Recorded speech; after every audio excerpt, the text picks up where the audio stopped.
This is Nerdy Minds Radio. I'm your host, Clifton, and we're here live with the nerdy mind of Casey Wayland, writer and director of We're Live.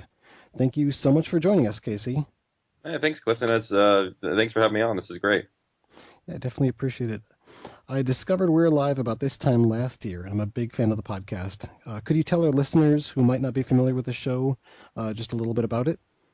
Yeah, We're Live is a it's an audio drama. It's a serial. It carries on and follows survivors in downtown LA trying to survive the zombie apocalypse, really. And it's a serial audio drama, so you're basically not viewing anything. It's nothing but oral experience. You're kind of listening to them walk, experience, shoot everything that happens inside the world with a sound design accompanying it, trying to basically like a theater of the mind, so to speak. Cool. Well, how did you come up with the idea to create We're Live as an audio drama style podcast? That's a large question. It's not one little thing that came about.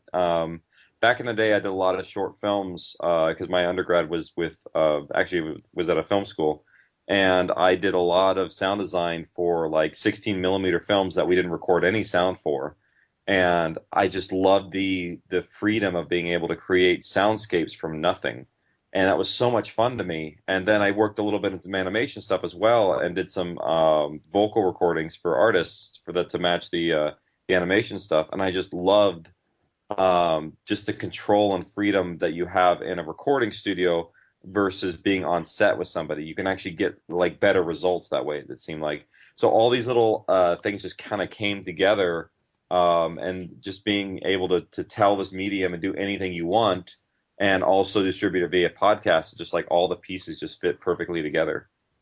Nice. Well, a lot of people are sort of nostalgic for the old time radio dramas. You have that on public radio a lot. Is that something, old time radio drama, is that something that you would like to identify with, or is it something you prefer to kind of move away from?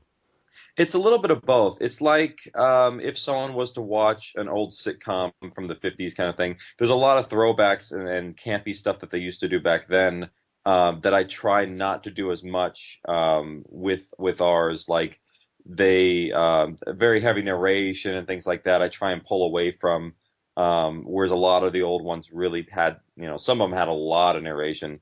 And also some of the tools that we have nowadays for post-production sound design, try and bring that into it. So it's a little mix of the old, but at the same time, it's very, some of the newer movie style techniques of not only how it's written, but also how it's like the story is portrayed.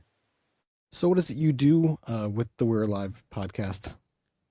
I pretty much am involved with every stage of the entire production, from writing it to directing it to editing it, casting it, managing the production. It's pretty much like an all-encompassing job that I kind of dabble in. So it's nice to be able to like have full control through every stage of the creative process. Cool. Well, what's your inspiration for the story? Well, one of the big things is with this medium especially is you have to tell a story that is supported by the medium that you're telling. And it's like if I'm telling a scary story, and you've seen horror films and things like that, the audio is almost more important than the visuals because you can infer a lot more through that. And I was like, oh, that'd be a great thing to combine inside this medium, and just use the sound. And I could do really horrific things, that it's not nearly as bad if you hear it rather than see it. There's no gore, if that makes sense. Yeah, good point. And well, the story itself is, I always have loved the idea of this was before right now there's a real big jump in our current movies and television, the post-apocalyptic. A lot of people are doing them, but when we first started, it wasn't as popular. And I just love the idea of being able to tell perspective of a survivalist, of really taking these things in account of how you would survive in reality if this actually were to occur. And also with my military background, it was just a lot of good mixes of, hey, I have a cool perspective I could tell with involving the military, and make it really work in this setting. So it's just a lot of little pieces coming together. Cool. Yeah, I've definitely noticed the sort of, you think about the zombie subgenre of horror as something that seems very narrow, and it might seem like a bit of a fad or a phase that could run out of steam and fade quickly. That doesn't seem to be what's happening, though, is it? I think it will. I think it's going to be about another year, and I think it's going to start to fade out. I think maybe when Walking Dead, the TV show, I don't know if they have a plan to keep it going or if it's going to have a finite ending eventually. But I think once that starts to peter out, I think it's going to kind of dissolve and go down. And that's one of the things that I am hoping with We're Alive is it's not the typical zombie-esque sort of thing. So I'm hoping that maybe we might be able to jump that line as well. But it's kind of it's hard to say because I mean zombies are around; they've been around for a long time. Mhm. But I think like everything, it'll come in cycles. Like vampires are pretty much on their way out now in terms of like everyone doing something vampire-ish. So I don't know. Maybe it'll just kind of have a cycle. Yeah, sort of something you just brought up. I've noticed the zombies of We're Alive are a bit different from your standard shambling corpses. Without giving too much away about the story, what can you tell us about what makes your zombies unique?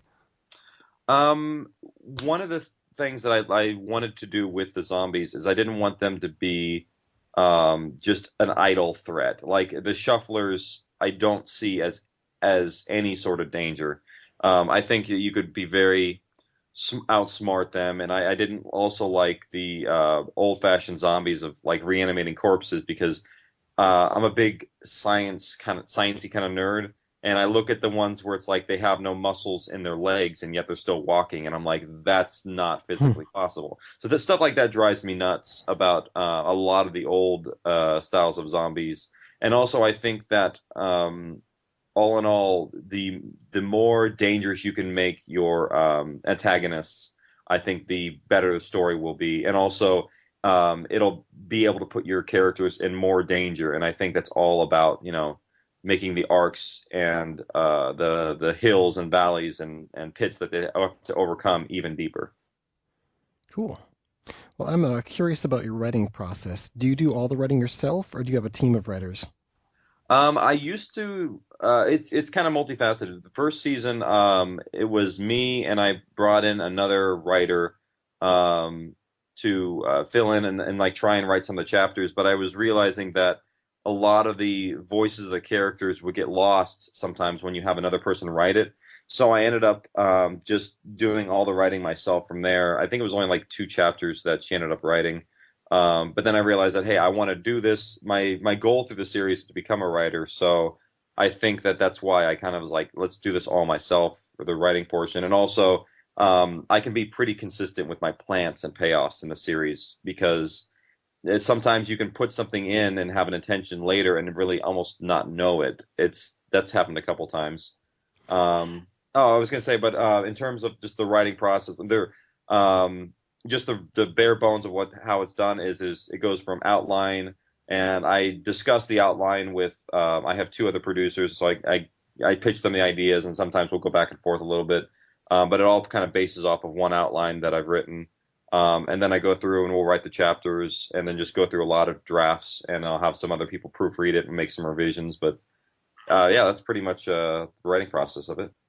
So did you have the entire storyline kind of plotted out from the beginning, or has it been evolving as it goes? It's a little of both. The big events that happen in the series. A lot of them have been plotted out ahead of time, and that's one of the reasons why the story is going to end in season four is because there was a finite amount of events that had to happen, and it's just about being able to reach those things in a certain amount of time. And so that's why it's like when you run out of things that are supposed to happen in the story should end.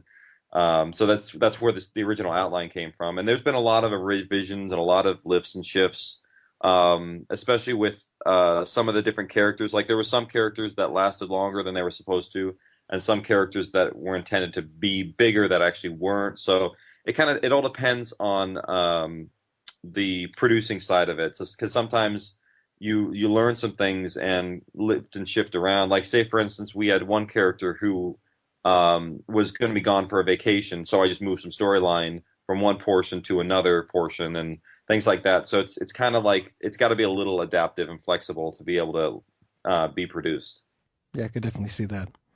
Do you have a favorite character? I am a big fan of CJ. I know a lot of people right now aren't, and I won't get into why. But there's a lot of pieces that I think are the best in her character, um, which is why she's one of my favorites. But then again, every single character has some element of myself that I like to inject into. So it's kind of like um, getting to see little pieces of you play out their own little fantasies. But there's no one character I think that I hate because every one of them, I think there's some quality that I love about them. Right. Yeah, I'd have to say I like pretty much all the characters. It's hard to pick a favorite, but if I were to say there was one that I like over all the others, mine would have to be Bert. Bert's fun. He's fun. He's before CJ. He's one of my favorites. Him and Puck are my close seconds. He's based a lot off of my dad, so it's like I get to have so much fun with his character because it's very much the old gruffy Marine that I kind of overinflated and grew up with in a way. Nice. Well, moving on here, I when I'm listening, I can't help but notice that there is just no narration when we're live. Everything here is dialogue and sound effects. It all meshes together to tell the story. The first couple of episodes I listened to, it took some getting used to, but after that, it's sort of like the movie started playing in my head along with the audio. Listening to We're Live is such a unique experience that way. Can you tell us a little bit about how you use sound effects sort of as a character or a narrator? Oh yeah, yeah. Well, there is a little bit of voiceover, only because or narration. The only reason why we have to do that is there are certain portions that you have to describe to the listener. So we do that actually through the characters' voices, which is Oh, actually right. a great little element to use. And it's also gives a perspective, and you get to play with it and use it as a tool in the story. Like there are certain voiceovers that might be coming in very late in the game. Like say for instance, a character is using a voiceover in past perspective, and you get to really use that as a fun little tool. Yeah, Um, the journaling activity that all of the characters do sort of very well into that. yeah, it works as a great way of like telling you, but also using that as like you can do it in their own voice. Like there's some characters who just don't even do journal entries because it's not part of their character. They wouldn't want to do it, or it's very thin. Um, so that's always fun. But in terms of the sound effects of what happens and trying to illustrate the rest of the world outside of those VO, it's a lot of very very intentional Foley work. Like we are pretty meticulous with almost every single footstep that a character would make because how a character would move and shift and be in a room can tell a lot about that character. Like I was working on a scene for the next episode and they're talking and then I have one of the characters just kind of like shuffles and moves to the left and he just takes a second to think before he says something after the footsteps and like all that tells you a little bit about how he's feeling and what he's doing inside the scene. And so that's where it's like every tiny little thing can be manipulated to better illustrate a picture. Everything from like the way a character moves or opens a door, even you can have it try and illustrate and further, better off describe what's going on there. So it's very meticulous. It's a lot of work, but at the same time, like we don't record any sound effects with the actors. It's all just voices, and then all the sound effects are completely done after the fact. So it's full control to like kind of paint this picture. Yeah, I happen to notice you put up a really interesting blog post last year with a lot of info about the techniques and equipment used to record and produce the show. I would highly recommend that anyone who's curious about what goes on behind the scenes go check out that post. It's a good read and really interesting. Yeah, I mean, part of one of the reasons why I love doing this so much is those types of things. Because a lot of people, this genre has been dead for so long, it feels like that I get to like almost act as kind of a pioneer and do things differently than anybody else has done before, which is so much fun because it's like you get to reinvent the wheel and set your own rules, and it's not like because if you do something on film, there's a lot of set rules and film language that's been established for so long. This has been dead. It's like you really get to create your own for playing up the wordplay of the series, your zombie-esque kind of methods. Yeah, very nice.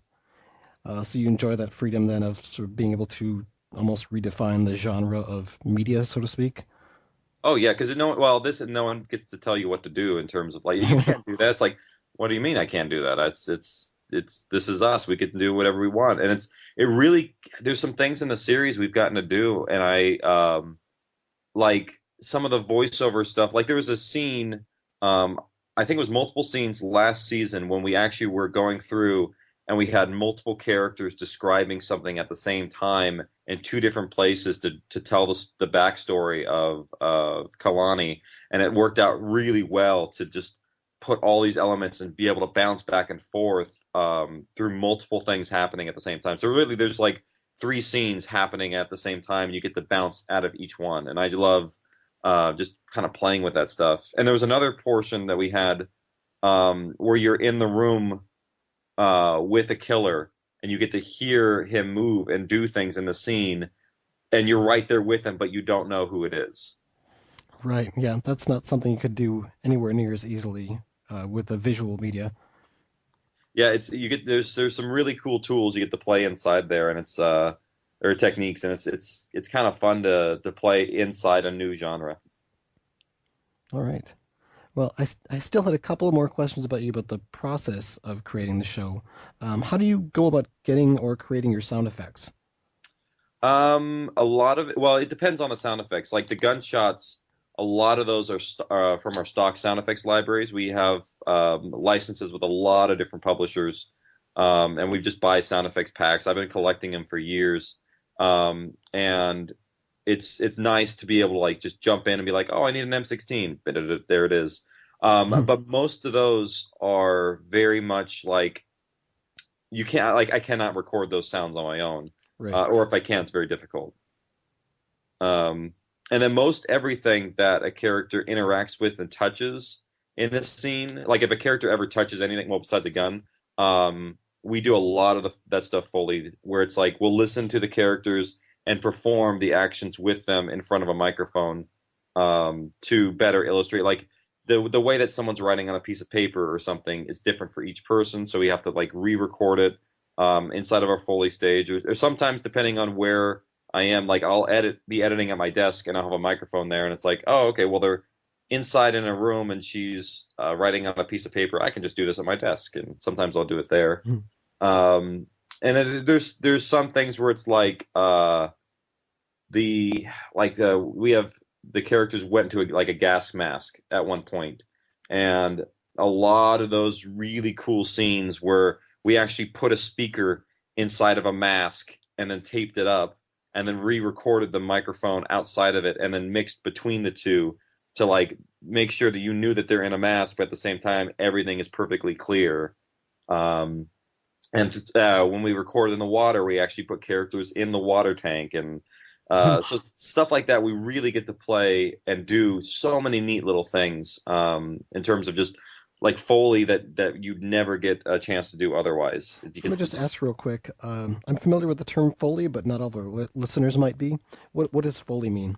Oh, okay. Well, Foley is it's actually the name of a guy who back in the day he would redo the footsteps of people on the screen, and the process came known as Foleying, where it's basically you are re-recording the actions, reacting out just the sounds in front of a microphone to put back onto the screen, and the process has just been it's huge nowadays. Actually, most movies. Very little production sound has ever well, it's recorded on set, but they always seem to reproduce it in the stage nowadays. But when you watch a movie, all those footsteps, all those cloths, that's all Foley artists reproducing those sounds for you. And that's kind of what we do is we just do the exact same thing is go in front of a microphone, do the footsteps, do the running scenes. And it can sometimes be very exhausting because you are, if there's a scene with like three characters running, you're running three times the same times over and over and over again just to get the scene to come across. And it's all of a sudden when you do the time, it's like, sure, it's a 25-minute episode, but then you had to basically do the Foley of like 18 layers, and then you can see how much time that would take just physically to record it, not even the editing process. Right. Well, most podcasts usually involve maybe one, two, upwards of four people on the higher end. How many people are involved in creating We're Alive? There are 88 actors by our last Wow. count. So that's over 4 seasons, but that's the 88 distinct voices that we've used. We have on the producing side, there's myself. I have a co-producer, Grayson. My wife, Blair, she's also one of the performers in the show. She plays Lizzie. She is also like an associate producer. We have a line producer who's in charge of all the scheduling and things like that. And then we've gone through, I think, 5 or 6 editors because we always seem to cycle through editors fairly quickly. So the editing process is we have like one person will do just the voice cuts. That's where they're taking the performances and just making the voices. And then the next stage is we have first line editors who go through and put all the sound effects in place. And then I'm the supervising sound designer, so I take whatever they've done and make it and change a lot of it and make it consistent with the rest of the series. Because that's the thing is we've gone through so many editors that you want to make sure it sounds the same throughout the entire series, and that's why we kind of have this very large process to make sure that they're all pretty much the same. So all these people, are they volunteers? Most of them are. They are volunteering their time. Some of the editors will get compensation for their time because a lot of it is they do a lot more time commitment than us. But most of the people are just believe in the project. They're invested in it. They know that like the goal of the series is to do it in an audio drama form, and then hopefully the story is good enough to be picked up and moved on to other mediums, and then making basically building a business. And I think the people who are in here working now want to see it through so that they can possibly do this for a living. Because right now everyone still has their day jobs. I still do have my day job, 40 hours a week, then come home and do We're Alive. And it's like that. This is the reason we do it, is to be able to maybe make this a full-time gig. That would be cool.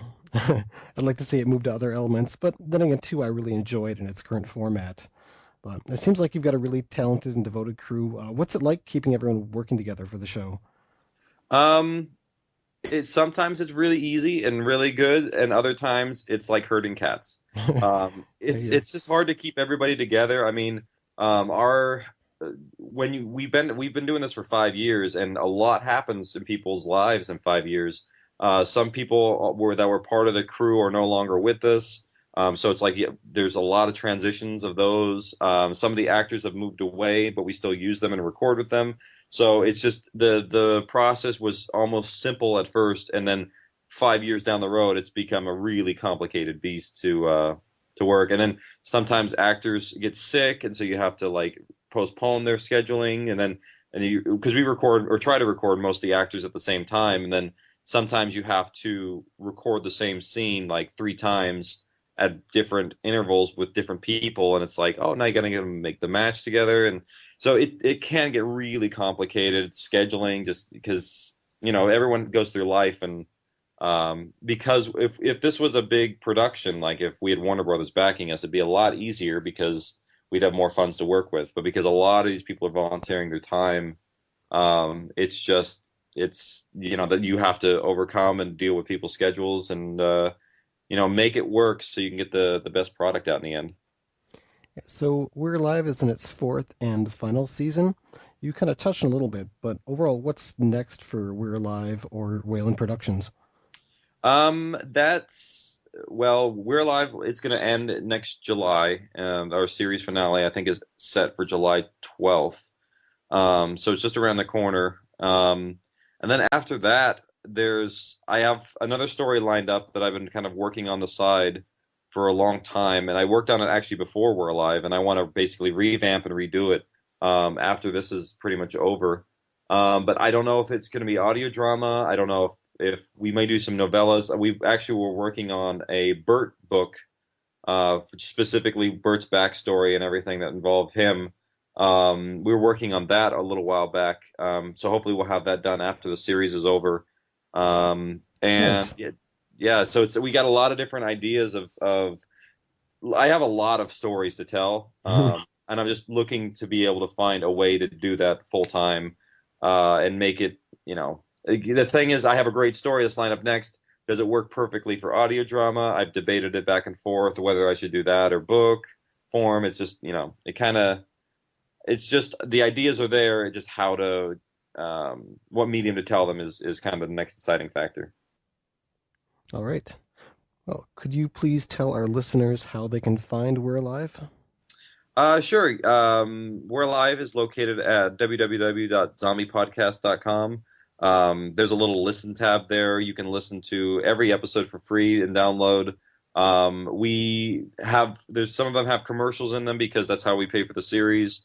But then we also have a pay for version, which is remastered that you can get all the episodes commercial free and there's no breaks in between the episodes.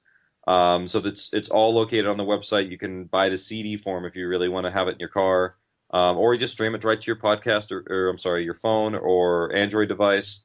Lots of ways to listen. And right now, if you go on a long trip, there's I think 38 or 9 hours waiting for you. So you have plenty to work with in the meantime. If all the episodes are up for free, are there some ways that listeners can support the show? Yeah, we have on the site, we have some merchandise. There's T-shirts and things like that. All the funds go back directly into making the show. There's donation buttons if you just want to listen to it for free and be like, oh, this is great. Instead of buying the CDs, I'll just donate it all to them. There's those methods as well. And just sharing the story with other people. Because what ends up happening is if you download the story and then you have a friend download the story, all those download statistics, all that stuff actually goes back to pay for the show. So we actually prefer people to download and listen and then share with their friends and let them download it too, because all those numbers, stats, it all contributes to how we're able to like keep the show running and going. That's one of my favorite things about being a contributor for Nerdier Minds is I can use it as a venue to help get the word out for things that I like. Yeah, it honestly it helps us tremendously. I mean, all it takes is just a couple people sharing it, and then they like it, and then they share with another person, and it just spreads like wildfire. And then hopefully, the more people that get listen, the more possibilities it is for us to tell the next story. So by spreading the word, we can really make this happen. All right. So just some quick personal questions, if you don't mind. Oh, no Uh, problem. Besides being the writer and director of We're Alive, what do you do? My full-time gig actually is I am a digital application specialist at a university. I deal a lot with 3D animation, post-production workflows, audio post-production, software, hardware. I'm kind of like a jack of all trades over there at the film school now. That's my 40-hour gig. The nice thing is working there is I'm able to use some of the mics and facilities that they have, while also supporting students at the same time. So it's really nice to, be in a creative working environment, full time as well as in the off time as. Some of the pictures up on the website, you can definitely, at least definitely looks like it's in a school environment. Yeah, it's nice at the same time because we've gotten people involved in the show who've done it in part for school credit and things. Like we've had some interns on the show who they've done their internship credits through us, and so we like Yes. Here's to involve interns. everybody. Cool. So do you have any hobbies besides uh, this that you have time for? uh, to be honest, I'm a big video gamer. So if I'm ever not with my wife or doing the show, I'm usually playing a video game. I've been a big gamer all my life. Played it with my brother growing up, and we just love playing games right now. Doing Grand Theft Auto 5, which is just every other moment of my life getting sucked up by that. Um, and yeah, I love. There's some incredible and amazing stories that are being told through that medium now, and it's just like a couple months ago I finished BioShock Infinite, and I was just blown away at the amazing storytelling of Ken Levine. and what he was able to do in that video game. And I'm just still in awe of how amazing it was. And that environment would be so awesome to like one day if I could make a We're Alive video game based off of the series and do some really amazing stuff with it. That would be the most ideal. I would definitely play that. So what's your favorite horror film? Um, let's see here, horror film. I'd have to say it depends because there's so many different subgenres of horror. I mean, if you consider Shaun of the Dead a horror, I'm not a big zombie fan, weirdly enough, but I love Shaun of the Dead and the Evil Dead series. Those are all really fun. But then I also love the movie like The Mist, which was a really great character horror piece Oh yeah. about the people. Sort of, I mean, I'm a big Frank Darabont fan. Although I haven't seen what he did with Walking Dead, I actually haven't seen Walking Dead yet.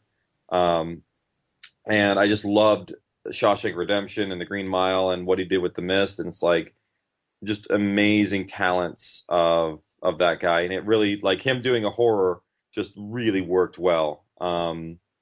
And so yeah, so those I love the big, really great character horror stories, not the ones that are just about a bunch of gore and as slashers. Yeah, I'm kind of the same way. I do love a good horror film, but I'm super picky about what I consider to be a good horror film. Cool. Well, I'd like to take a moment to say thank you to you and all of your cast and crew for creating We're Alive. Great job and keep up the good work. Awesome, thanks for having me on, Clifton. And thank you so much for joining Nerdy Minds for this interview.